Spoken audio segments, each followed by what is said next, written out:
بسم الله الرحمن الرحيم. Assalamu alaikum wa rahmatullah. Assalamu alaikum to those of you who have joined, who are joining, inshallah. Hopefully you guys are keeping well. Inshallah afiyah for all of you and the holy month. Alaikum salam. Alaikum salam. Salam Zain, I'm just adding you now to get going. I hope everyone is keeping well, inshallah. And I had a program earlier, so forgive me for not being in my regular place. But inshallah you're well. Zain, I've just sent you the request, so if you can accept it and join, then we'll see you whatever part of the world you're in. Salam Habibi, how are you, Zain? Assalamu alaikum. Alhamdulillah, how is everything? I'm good. Can you hear me? Is it a bit of a delay or is it okay? Yeah, there's a slight delay. Let me just see if it's my connection, but I don't think so. I think it should be okay. Yeah, everything's okay. You can hear and see me okay, bro? Yeah, I can hear you. How's everything going? It's good to see your face. Oh, bro, I miss you, man. Where have you been all this time? Why have I not seen you in so long? It's been a bit busy with studies and everything, but how's everything with you? How's Shahr Ramadhan for you? Alhamdulillah, it's good. It's been a mixture of being busy and quiet time in between and trying to make the most of the quiet time. I'm hoping I get better at it as the nights of Qadr come up. But I've been in the UK and I've just been, podcast every night and then lecturing here. Today was obviously Walad Imam Hassan alayhi salam. So we had a program, a jashan, a proper proper mehfil, And then I just came to one of the brothers' houses for an iftar chill after. What about you? What's been happening with you? Yeah, no, alhamdulillah. Like yesterday, I was at an iftar, went down to Amersham for an iftar, which is a bit of a trek, just on a small sort of break until term starts again. So inshallah, just been trying to prep for that and then spending some time with the family because I've been away for a hot minute. So alhamdulillah, it's good to spend time with the family. You've been traveling. You've been gone, haven't you? Yeah. So this most recent expedition, what was it? Oh no, so I was in recently. I was in Pakistan, and so I was there because one of my friends was getting married, but then at the same time, we were out visiting some of the families of the Shuhuda in Peshawar, and it was a really humbling experience with the Zahra Trust, seeing firsthand where the money which we raised collectively through Instagram, where it was going, and directly the families that have benefited, but also just speaking to them and finding out how it's impacted them. And then the second part to that as well was pertaining to my research, where I'm looking at sort of injustice and social inequality within Pakistan, how it's perpetuated in social media, what is the role of policy when we look at that. So it's been quite an interesting trip. It was 3 weeks, but very intense. So yeah, alhamdulillah, it came to an end, but hopefully we'll return back very, very soon. Inshallah. Alaikum salam to all those who are joining, by the way. Good to have you here. I know how much, because I know you, I know how much you care about Shuhuda, and I've learned a lot. It's interesting, in many ways, these are the pride of our ummah. I don't think anyone has given as much for loving Ahlul Bayt as these people have and their families who remain. But it's the families who remain who actually signs a bit more, because you only learn of a shaheed after they have died. But in their families, you sometimes see the same strength which they lived with because they came from somewhere, and you see the home environment. I wonder for you, as just a young guy coming up, when you meet families of Shuhada, what do you learn about just general life lessons from that very unique group of people? Yeah, so it's not my first occasion where I've had to sit down with some of the families of that have the surviving members of that family, and we've seen many incidences of that throughout, right?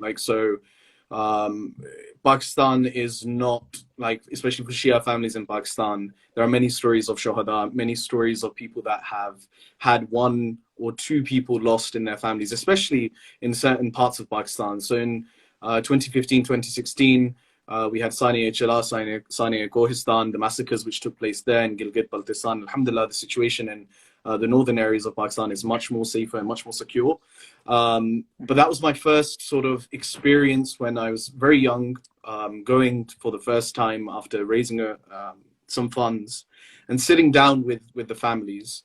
And I couldn't help but think that as much as we valorize this idea of martyrdom, and it's something which is of great honor, you can't help but think in the back of your mind that the person that I'm speaking to right now, do they really appreciate this role which we sort of impose upon them? Like, this is a huge honor for you. Don't mourn. This is a huge honor for you. And nothing hit home more when I sat with one of the mothers of the Shuhada from Saniye Chilas, where I remember she was speaking about her son and she was crying, and it was a really awful tragedy which took place with her son specifically, who stood out against some of the oppressors, and basically they elongated his torture period. So they removed his nails, they took out his teeth, they would call the mother, they would call the family so they could hear him suffering. And I remember her saying, I remember asking her one question, and we had a translator because she was speaking in Balti, and I only speak Urdu and Punjabi. So at that time, I remember like asking the translator. So I'm speaking to the translator in Urdu, he's translating into Balti.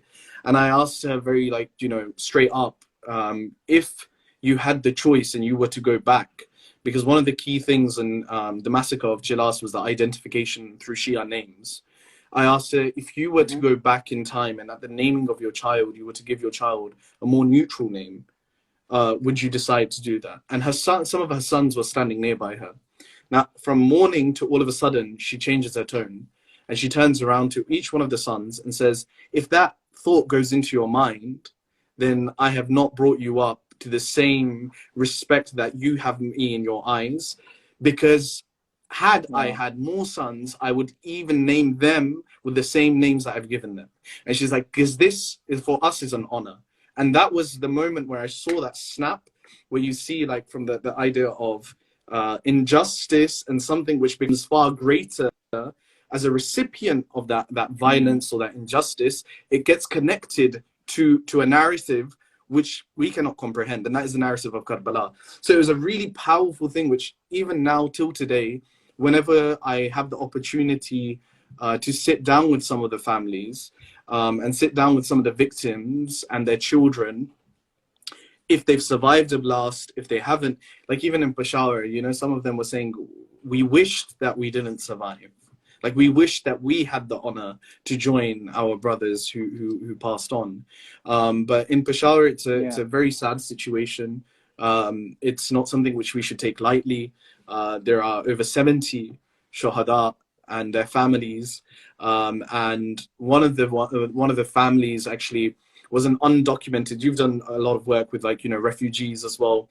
So this individual was like an undocumented individual who then was removed from the register, which was like sort of locally recognized of all the victims, because they couldn't identify the family because he was a migrant or refugee from Afghanistan. And the partners on the ground with the Zahra Trust managed to find this family. And it was a really heartbreaking story. Sat with the widow, sat with her children. But alhamdulillah, it was a very good trip, and I just want to take this opportunity to thank anyone who has donated and to thank the Zahra Trust for making it happen. Alhamdulillah. And thank you for being a vessel of those stories. I don't know if you remember this, I was in your house and you mentioned that story of that mother, and it stayed with me from the day that you mentioned it to me. I even mentioned a version of Minbar. I didn't ask you, by the way, sorry, but I mentioned it on Minbar giving a majalis. But just an example to show that these things are alive today, because I think, especially in the last century, the idea of that you can be a shaheed today in continuation with the Shuhada of old was not actually that well known. Many attribute this to Shariati for making it idea that a shaheed can be a shaheed today. It was very much a historical concept, but now it's a reality which we live with. They didn't even use the word shaheed to describe modern day Shuhada. So these stories are important. And you know how I concluded? But you can hear me, yeah? Because the screen's going. You hear me, yeah? Yeah, I can hear you. Yeah.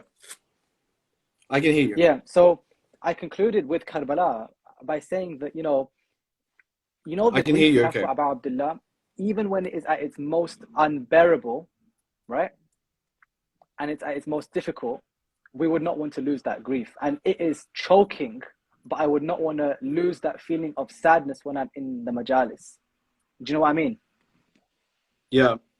Yeah, no, I think it's a stark reminder to the one fact is that we can sit here and we can discuss it. And I guess for me, like when I've been drowning in books for the past few months and in trying to get my research together and trying to look at like sort of mapping out Shia oppression within Pakistan and the systematic killing and also erasure of Shia lives within a country which has over 25 to 30% of a Shi'i population, and that's documented.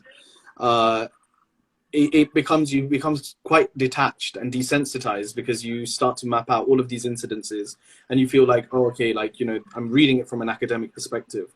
But one thing which really is useful is when you go back and you have that time to contextualize a lot of the things that you have read. But at the same time, the insight which you get from sitting with these individuals, I don't think we understand how much it means to be to be affected directly by these incidences. And until you sit down with those individuals, and from that as well, there's so much I learned, like on a personal level, on a communal level. There are many things that we have to correct and we have to look at. But from a personal perspective, the aqidah of the Ahlul Bayt and having that sort of divine connection with these individuals to guide you through these troublesome times, be that in your grief and being happy with their happiness, it's something which is like, we can say it. We can say, oh, you know, at the start of a wedding, we'll have a marsiya, we'll have a eulogy in our culture. And so we're always connected to the marsiya of Abi Abdullah.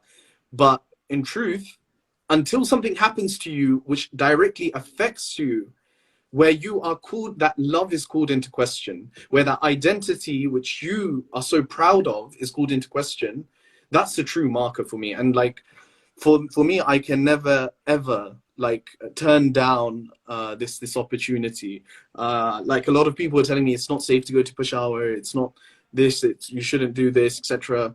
When I published a few of the lives, like I have literally a very small platform, but I did receive a few threats here and there, people claiming that they knew where I lived in the UK and where I lived in Pakistan. I mean, your hands boil up, right? And so for me, it could have been like a very nice vanity thing that, oh, I've had these threats. I took it as just like light-hearted, somebody's trying to scare me, trying to silence whatever it is. But going to Peshawar and seeing the people that actually do the work on the ground and are actually, like for us, all we've done is raise some funds and hand it over to these individuals who are delivering that work on a constant basis. They're not only harassed by authorities, they're harassed by the people around them. They have a lot of questions being asked of them. So the true work is those people on the ground that have to live that reality, that go back to that same Imam Bargah, the Husseiniya, the masjid, and still turn up to the Jummah namaz or the Jummah salah, and they will turn up and they will go and they will not leave it. You know, if a blast takes place, like if you look at even the COVID situation in the UK, our masajid closed, right? Even post precaution, a lot of them were closed. Over here, you have bomb blasts going off, and the next thing you see is more come for the next one. So even the threats, when we look at like some of the threats which have gone on in Pakistan for the juluses and the processions which take place, whenever there's a threat, the numbers increase. More people turn up. I think it was 2020 when I was in Pakistan. I was there for 2 years for like a long stay period. And 2020, the Arba'in Julus was threatened. And that year, so a lot of people, especially from Pakistan, couldn't go to Arba'in, so everyone wanted to attend. So there was a lot of threats going on. Prior to that, there was a lot of these rallies where Shia Kafir was chanted on the streets of Pakistan. Subsequently, when the threats came out, people turned up in their kafan. There was a whole, like even some of the leading scholars attended the Julus in great numbers. I remember. It was it's really humbling and really, really inspiring. Yeah, the way that I link that to my experience is the one that you mentioned. You know,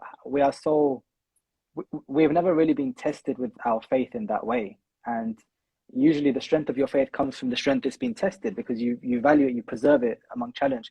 And I don't know that in the UK we have issues with identity, and it's true we have Islamophobia, but I don't have threats to my life simply because of my wilayat to Imam Ali alayhi salam. That's not a reality I'm living with.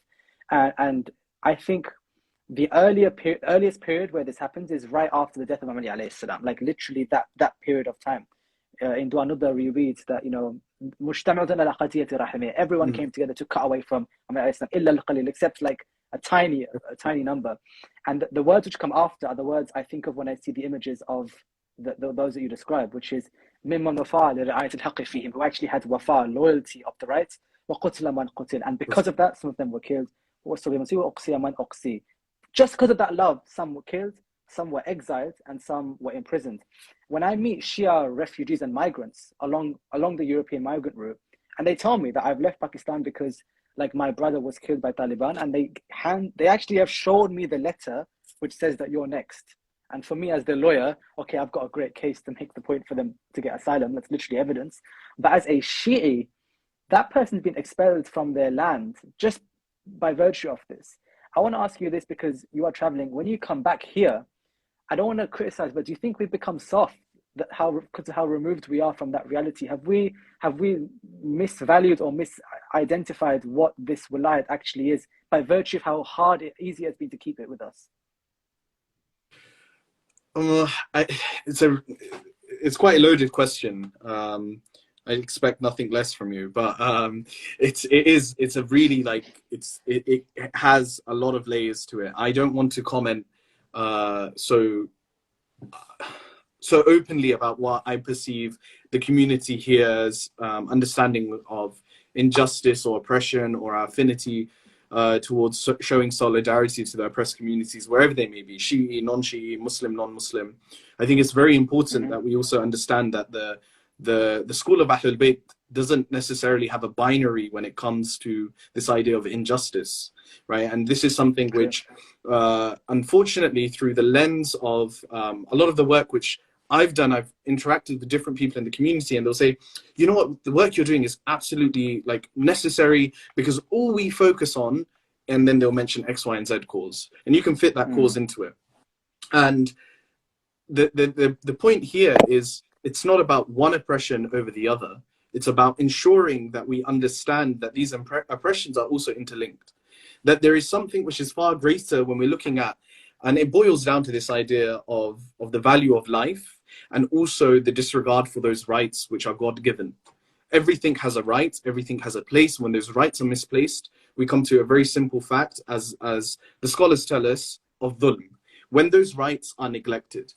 The issue I find is that we've sort of detached this idea of social injustice or the cause of justice from the religion and turned it into something which is secular and socio-political. So, you know, I hear commonly, you know, in Shahr Ramadhan, we shouldn't talk about social injustice. Like, we have 11 months of the year to talk about social injustice. Let's leave Shahr Ramadhan for spirituality. And it's almost that this thing is compartmentalized and we have a separation. And what's really beautiful about this month, and it's a reminder for myself and for anyone who's listening, is that one of my favorite du'as is a du'a which I think we all neglect as a community. It's sped of Shahr Ramadan. It's du'a al-iftitah.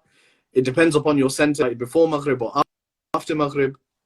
But even if you were to look at that structurally, you find like the beauty of what this month actually can mean for us as the lovers of the Ahlul Bayt. And that is a connection and a reflection on myself and my insignificance, the magnanimity of Allah subhanahu wa ta'ala, my incapacity to actually comprehend that connection. We go then towards the salawat on Al Muhammad. And then we get to the point which I think is, in light of today's discussion, is really important. And that is what I see as the political manifesto of the Imam of our time. Right? You know, when we see the socio-political society, the utopia, which we want from the Imam, it's not just at the arrival, it's saying we are disunited, so unite us through him. Lift our economic affairs through him. And so the Imam becomes a point where the dua in itself changes after we introduce the Ahlul Bayt. It turns into a collective consciousness. Why this is beautiful, and this is something which, in response to your question, is have we truly understood what taqwa is? Imam Hassan al-Askari alayhi salatu wasalam has a beautiful saying and a hadith which is narrated and ascribed to him, where he says that God consciousness is being conscious to those around you. And I'm paraphrasing here. But that's really beautiful because in light of dua al-iftitah, in light of that hadith, we arrive at the point is, what is the spirituality of the Ahlul Bayt? It's not to be void and to sit in a mountain and to sit just doing dhikr all the time. If that was the case, like, we could do i'tikaf for 30 days, but the minimum is 3 days, maximum is 10 days, right? We would have been allowed to do the fast of silence, which was prescribed to other nations prior to that of the nation of the Prophet sallallahu alaihi wasallam. But these are things which are haram upon us because we must be socially engaged. And so there's this really fine balance that Shahr Ramadhan presents to us, and I see it. And by no means am I a scholar, nor am I that well read. But from my own reflections, when I look at this idea of social injustice, is the fact that Allah subhanahu wa ta'ala has created everything in perfect balance. We create imbalances as humans, and that's probably something which, like, development studies taught me in undergraduate studies, and Dev Econ will tell you that the only reason we have rich and poor is because of this imbalance which is created by men, because there is sufficient resources in this world for everyone to share and for it to be equitable. But these injustices take place because systemically we have become accustomed to them. So in light of, like, what your question is in the start, have we become sort of desensitized? I say we're one step ahead. We now have moved on from desensitized. We've accepted that this is the norm. I've accepted that it's perfectly fine for me to earn X amount, and that somebody in my same street is probably sleeping homeless, or a mother cannot find enough funds to make the week last, right? So if I have that sort of consciousness, and that's my understanding, then it's really disturbing, because even when we're giving, right, the idea of giving, the idea of donating something, even the term donating, if you look back at the understanding of charity and where charity is born out of in the UK understanding, it's a Catholic understanding of what it means. It's like this idea of benevolence. I'm giving to you because I am deserving to give to you, and, like, it's my right to give to you, right? It's not the other way around. This is almost like this idea that, you know, we're doing this out of the goodness of our hearts. Whereas Islam in itself, and especially the mother of the Ahlul Bayt, has a real strong focus that this is actually correcting that imbalance where the rights have been misplaced. And that's something which I feel like we don't look at. We look at giving in this month. We don't ask the question, why do we give? We give because Allah subhanahu wa ta'ala has told us. We don't look at the question of who created them, these nations poor. Because some of these nations are if you look at their histories, had some of the most wealthiest, until today, have some of the strongest resources in the world. But we don't want to ask these questions because we're happy and content to know that, okay, even the clothes I'm wearing right now, if this is from a main street shop, a mother who is being paid less than, like, maybe 5 cents an hour is producing the shirt which I'm wearing, and now I'm speaking about the religion of Allah and having a discussion. If this isn't hypocrisy, then I don't know what is. Like, you know, this is when I get really passionate about this, because when we talk about social injustice, people want us to just speak about the things which we know, which are socio-political. Let's talk about socio-economic. Let's talk about the fact that the systems that we currently live under themselves are intrinsically flawed, because their basis are there to create inequality and for some people to exploit that inequality and live off it. So, inshallah, like, I know it's quite expansive. We started from Dua al-Iftitah, but the solution also lies within Dua al-Iftitah, which is without the Ahlul Bayt, without turning to their teachings, without holding on to their rope, without the wasila of Imam al-Hujjah, then we will not be in a place to establish any sort of social justice. But that doesn't mean waiting until the dhuhur happens, because Dua al-Iftitah is very prominent in saying that. Unite us through him. It's not saying unite us through him when he arrives. It's saying right now, through his wasila, allow us to become those vessels of change. So that in light of that question, hopefully, like, if the short and sweet of it is, yes, we have become desensitized to it, but we've also become to the worrying state where I have accepted that this is the reality and I'm comfortable with that reality. There is no struggle, there's no uncomfortability with it. Yeah. My goodness, how well said that was. You said I gave a loaded question. That was an even more loaded answer. But I am so down with you. I think, you know, Imam al-Askari alayhi salam, someone in agreement to you about how we have compartmentalized religion and activism and social causes, and we've everything's in its categories, and those categories make no sense in the way that it's done right now. Like you mentioned, why are these not religious issues? They are absolutely religious, and we've internalized them and we've believed them and we're reinforcing them. So here's an example of that. Someone says, alayhi salam, who you mentioned, why is fasting in Ramadan wajib? Why not mustahab? Like, it's so amazing. And he answered that famous answer: it's for the empathy for you and other people, so that the rich man tastes the poverty of the poor person. My thinking is this idea that I can't have Ramadan, Shahr Ramadhan, without thinking of other people around me. If this is the most, spiritual month, that spirituality is so closely tied to dhikr amali, to actual, actions which show how much you love God. The rest of the year needs some kind of social program that I'm part of. And this thing that you said is so true. The social programs we're part of are these cliche causes that, like, maybe at one point they were interesting projects, but they're not the issues we're dealing with right now, by no means. I mean, the global oppression we're dealing with now is much worse. This line, asal dhulm, that we say for Abu Abdullah, Muhammad saying, we are la'an of the systems of dhulm which existed for you. I always think that if I don't think the systems of dhulm today are not linked to that system, have I even understood Abu Abdullah correctly to not see how that continues? I'll give him a simpler question now, because before I gave you a heavy one, which is, when you're working on systemic problems, right? Do we have to find systemic solutions to those problems? Do we need to think differently? Or do you think that all of the things we're being told about Islam right now are useful for that discourse as well? Do you get the question? Yeah, I do. I think, it's the month of the Quran, and may Allah give us the opportunity, especially me, to try and take some of this month and to study the Quran. But we are constantly advised in the Holy Quran, are you not the ones that ponder? Are you not the ones that think? Now, to think about even the science and society and those bigger questions, bigger than I am, right? I'm going to probably, who knows, I'll cross the road, get hit by a car, or if I live a life, I'm maybe 50, 60 max, right? How much impact can I have in my life? Can I really quantify it? Sometimes even the question like this, when I've had the opportunity to teach like very small workshops to either students or given short talks in the local centers around like the Islamic approach to social development. One of the examples which I find is one of the most beautiful ones is the Inferno of Ibrahim and the bird which comes forward, and we hear the riwayah that, like, the bird keeps going back and forth and dropping a pellet of water in its beak and taking what it can do for its maximum capacity and strive towards diminishing the fire which Nabiullah Ibrahim was going to be thrown into. And then when asked, the bird responded that I was doing everything in my capacity to side with the Prophet, and I see it as siding with the oppressed. I done everything in my capability, that when I am called before Allah subhanahu wa ta'ala, I can say that I've done it.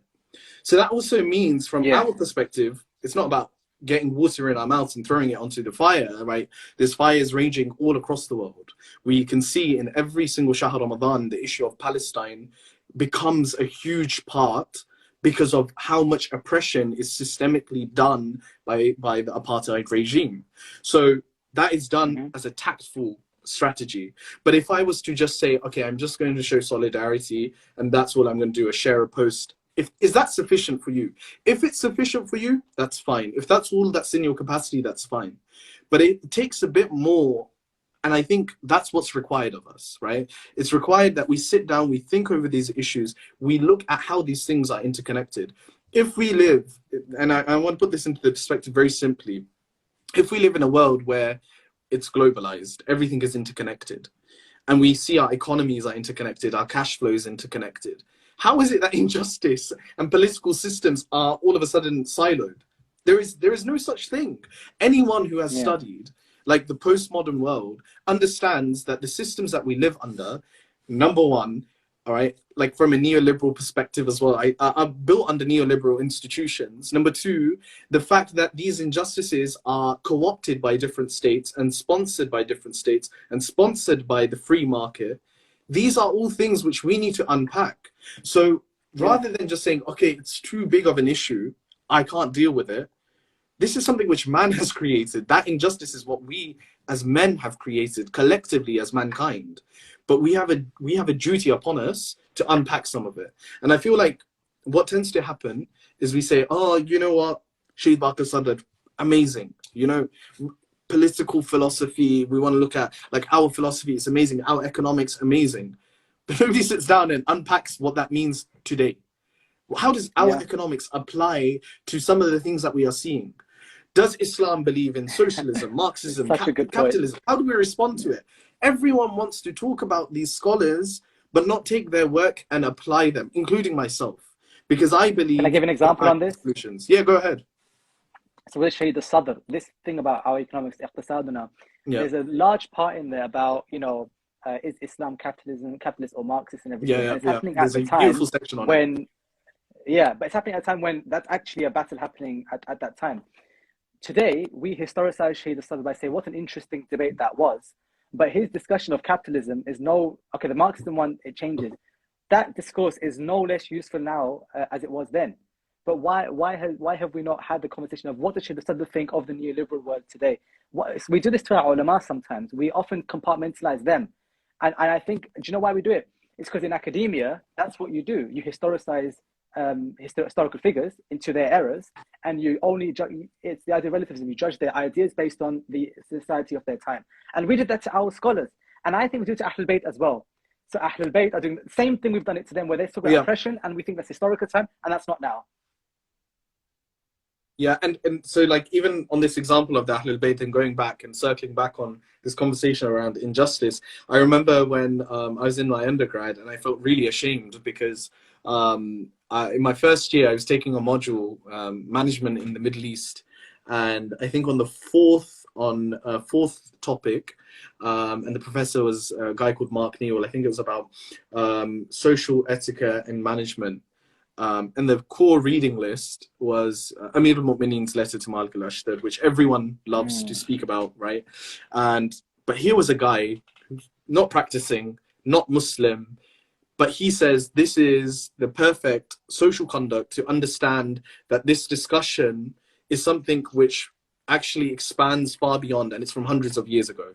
Now he's bringing that into a management in the Middle East like contemporary lecture, which is under like dev econ / like a business management course, and I was just like, it was a moment then in my life where I was just like, if this guy can do it with management, and I'm studying like something like development studies, I'm looking at development economic theories, how can I not go back into the madhab of the Ahlul Bayt and find all the solutions? Like the UN only about a decade ago started using this word rights-based development. You know, they said that essentially when we're giving, you know, like aid, we shouldn't perceive it as like this idea of benevolence, and we're doing it out of the goodness of our heart and the taxpayers paying. It's because we are rich because somebody else's resources have been. And if you go back and you say this, like, you know, compartmentalizing the Imma as well as the scholars who studied their works. If you go back, there's a beautiful hadith from Amir al-Mu'mineen. And if we were to just reflect upon that, even in this month, and even when you're giving, it will change your whole perspective. And you will understand that when you are donating or when you are giving from your wealth, you're also part of that social justice movement. And Amir al-Mu'mineen says, in the wealth of the rich lies the right of the poor. Now, it's such a beautiful and simple way of framing it.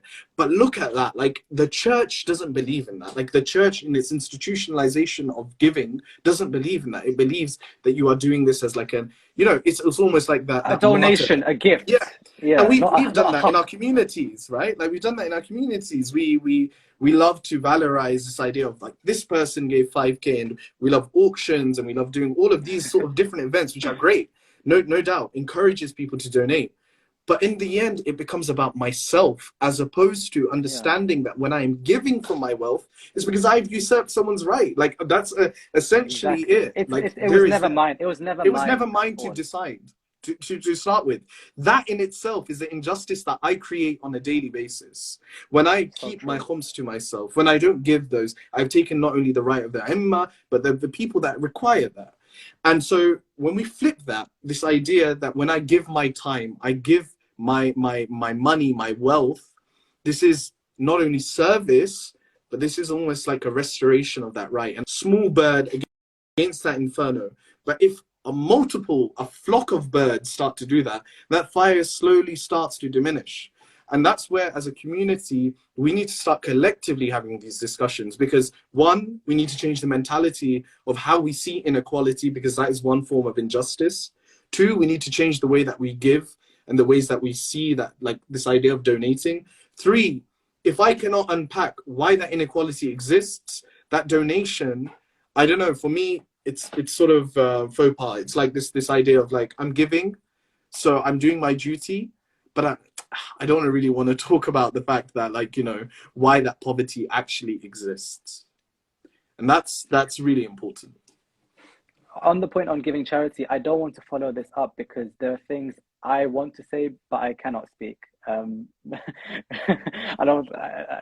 are things that are happening which are so wrong around us. I don't know the right way to have that conversation to change it, but I'll leave that for the corner. When it comes to the other point you mentioned about it was never mine to begin with, this is part of the issue why we're interested in spirituality in the global world or in the materialistic world, because there's one step before then, which was ananiyam, you know, myself and my ego and all those things.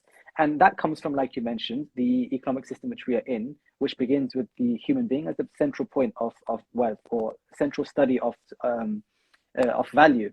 And in Islam, I am not the central point of value. Allah is the central point of value, and value comes from where He attributes it.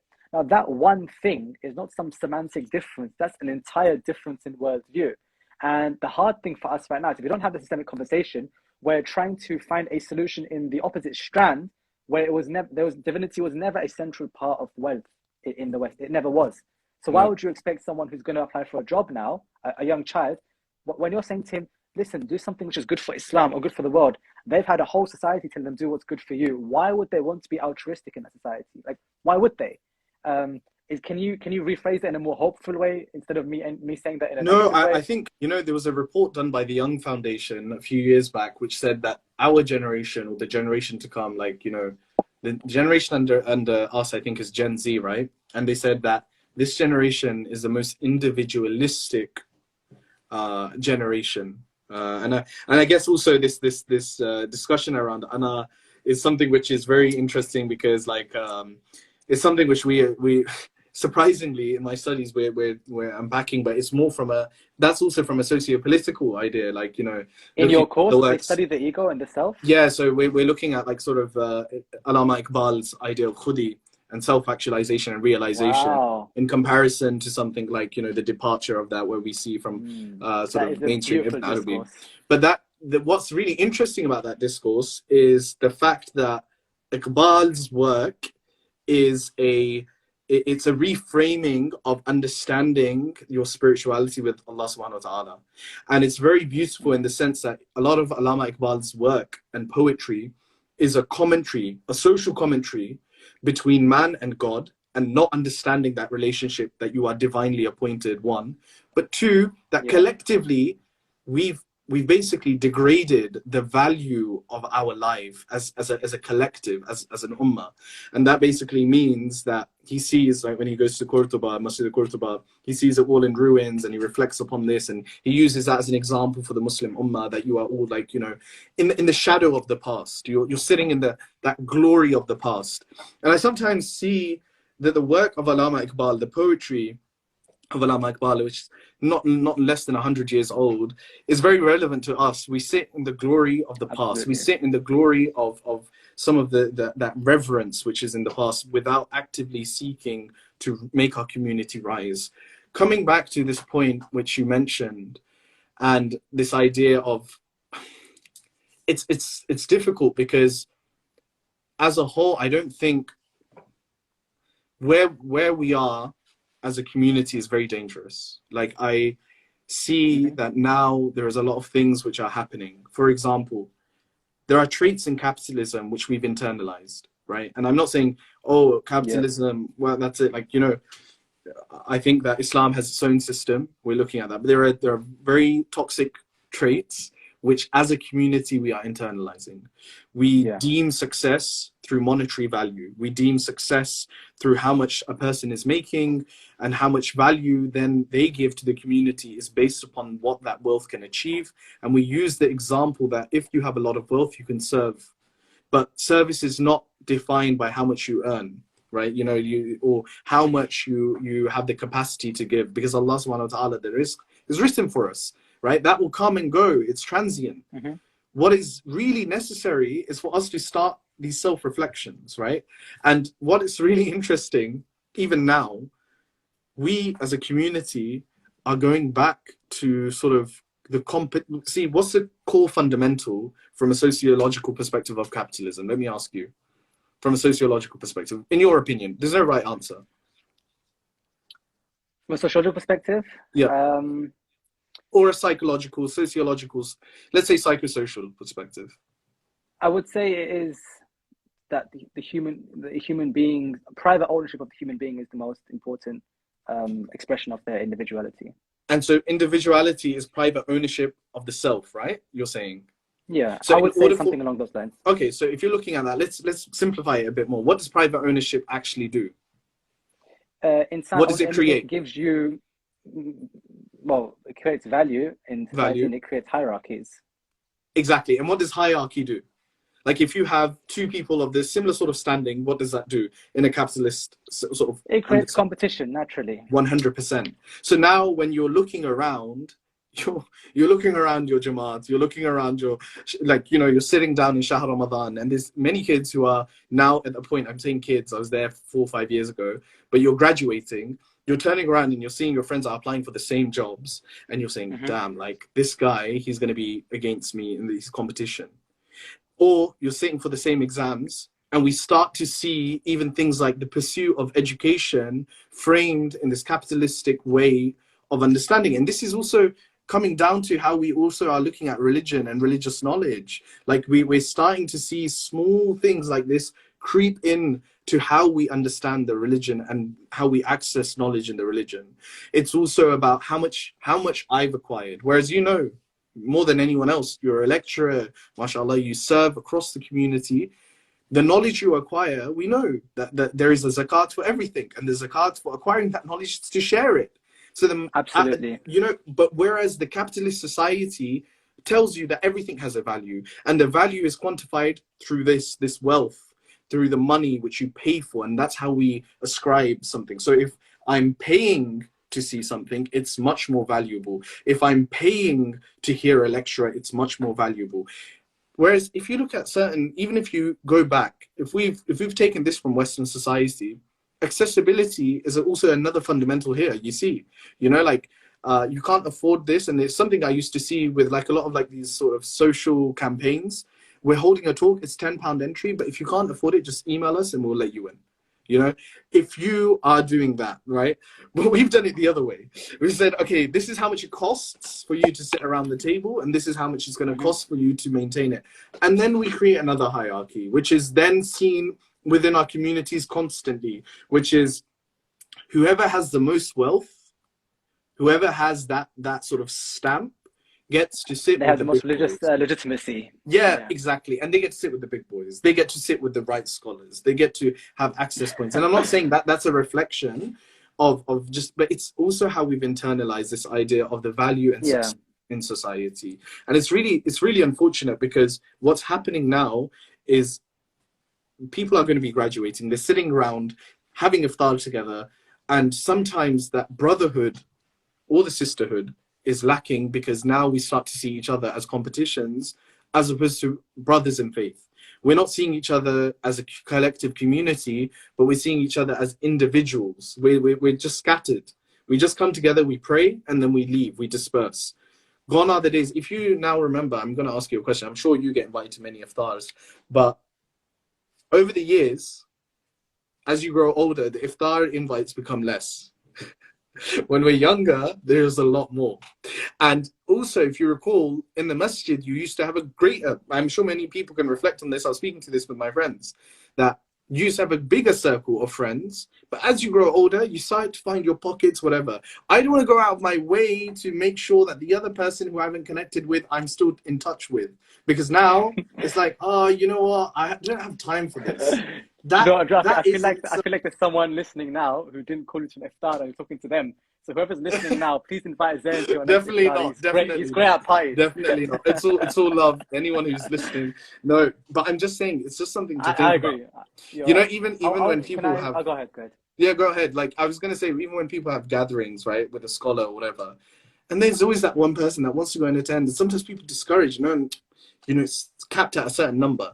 Let that person come, like foster the brotherhood, because the only way that we will arrive at that point, and I come back to that same line of Dua al-Iftitah, you can't be asking for unity amongst us. You can't be saying, Allahumma bihi sha'fana. You can't be using these terms for the Imam and then causing disunity yourself. You're causing strife in the community yourself. And that expands far beyond that, right? You know, I don't want to go too explicit with what I'm saying, but if I attend X majlis, I become that type of Shia. If I go to that majlis, I'm that type of Shia. I've gone because I wanted to listen to something which was remembering the tragedy of Karbala. But now we've already created, we no longer need that oppressor to do so, because we ourselves are the agents of that fitna. And you know, fitna and fasad, whenever we look at these terms, these are terms which are used, again, Tuan Nutbah has it, we have these multiple times. Whenever, if you look at like Sahifa al-Mahdiyya, like you look at some of the du'as about the Imam, we talk about fitna and fasad and keep us protected from the mischief makers. Am I, as an individual, am I one of those mischief makers that I'm seeking refuge in the Imam and Allah from? I think so. Like, you know, these are difficult questions for us to sit down and look at. But sorry, I've gone on that point because I wanted to speak about, just from a very minuscule level, how we can sometimes cause injustice in our communities too.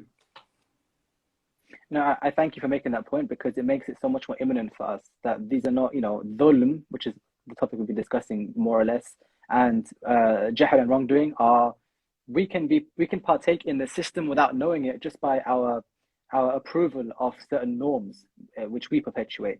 And then you don't even need shaitan, because we have in ourselves the perfect enforcers of his will. At this point in the podcast, I kind of read comments and go through questions, and there's been a few that have been coming in. One has been saying that this is called individualism and self-love. Exactly, that's one of the or two of the descriptions of this ananiya we're describing. There's a few questions. Is there a danger of hating and labeling under the social injustice banner? I think it means that banner. Yeah. So let's even this comment on self-love, I think is really interesting, because this generation, I was reading a study.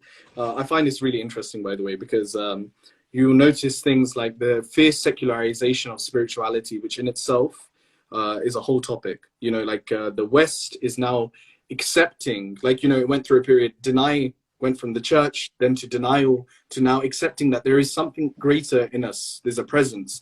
So this is being rebranded in mindfulness, in Buddhism without the Buddha. That's essentially what it is. And self-love is a commodity. It's a luxury. It's about like taking the time and spending and buying yourself a self-care package, or, you know, going away and paying huge amounts to just make yourself feel good. It's very ironic. It's actually something which I find that even the community sometimes is falling prey to. And I genuinely, like, sometimes I get sucked into it. Oh, this is useful. Like, I'm doing some mindfulness exercises. You know, I'm being conscious, I'm being present.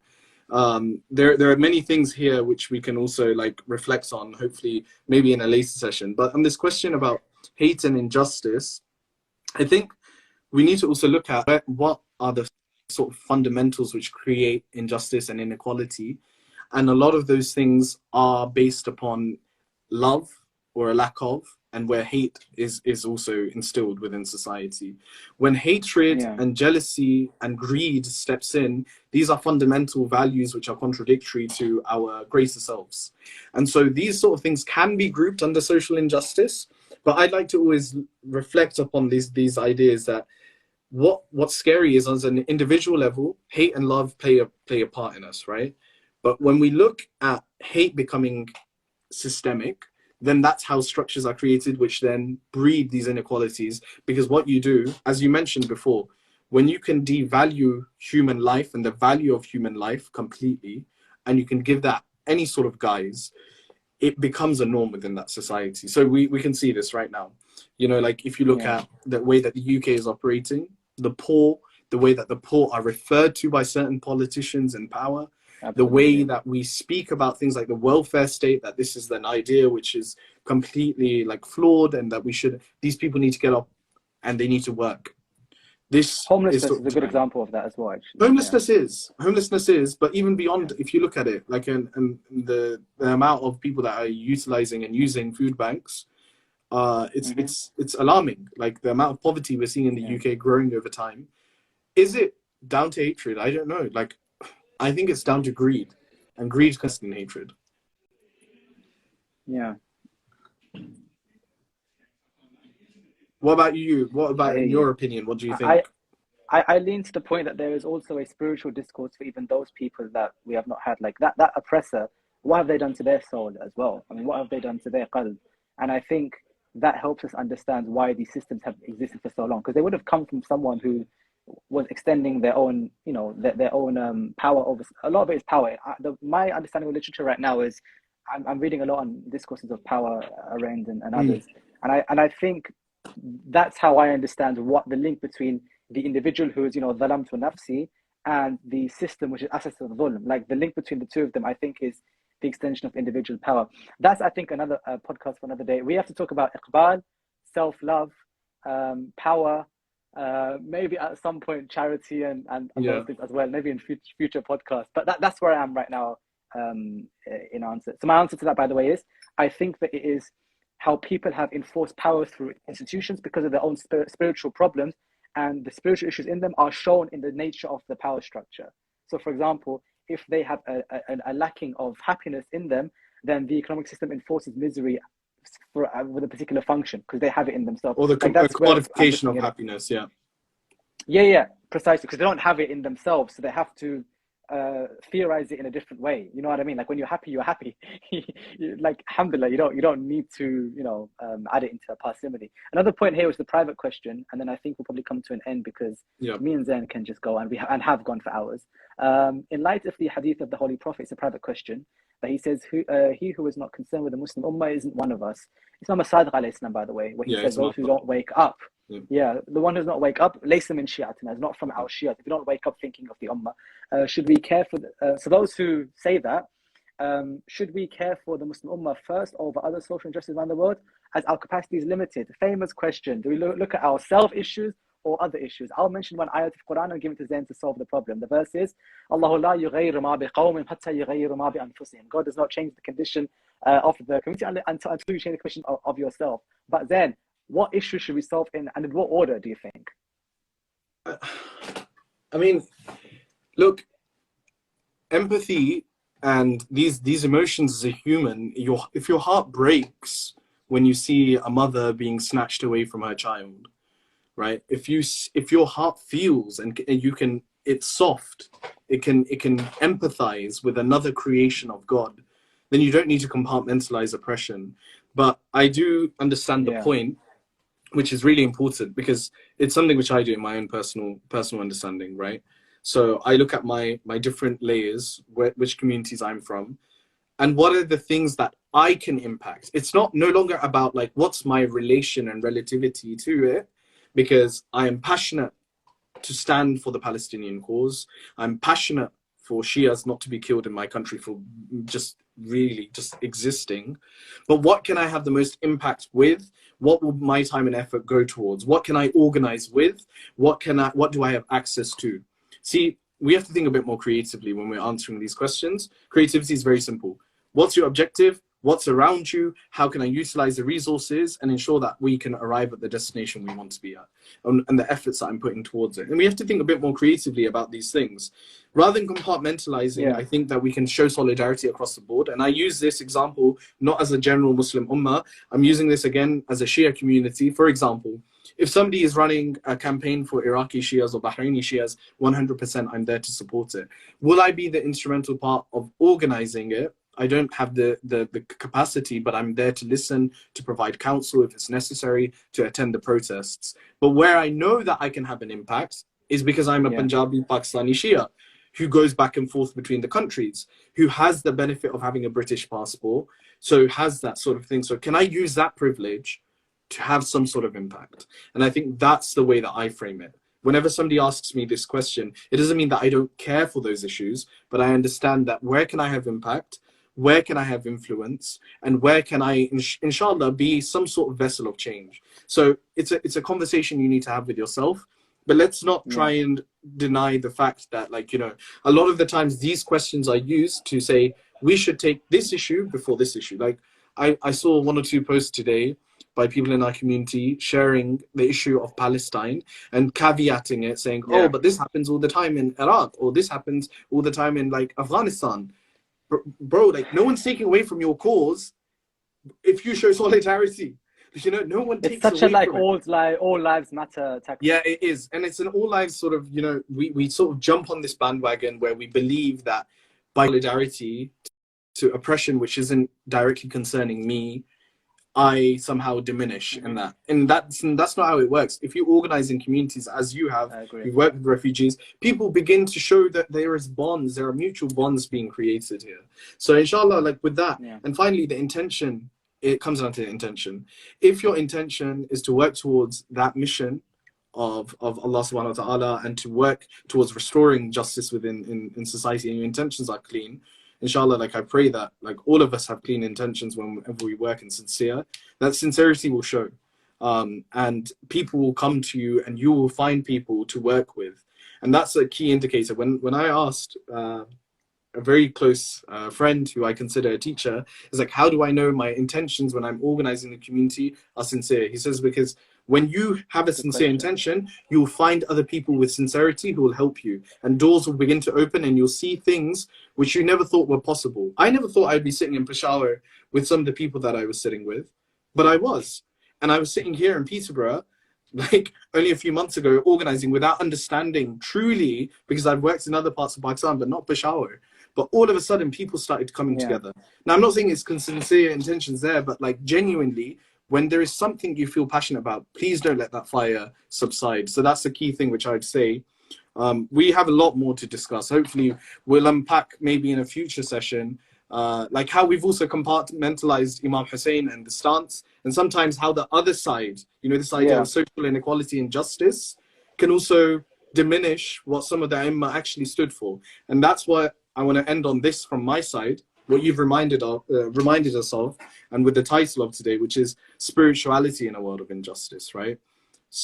These personalities that we have, the byproduct of their connection and their proximity to Allah subhanahu wa ta'ala was to create social justice, was to rectify social inequality. They are byproducts of their stances. So we cannot have social... Then it's closing in 30 seconds. So okay, very quickly. We can't do social injustice without spirituality.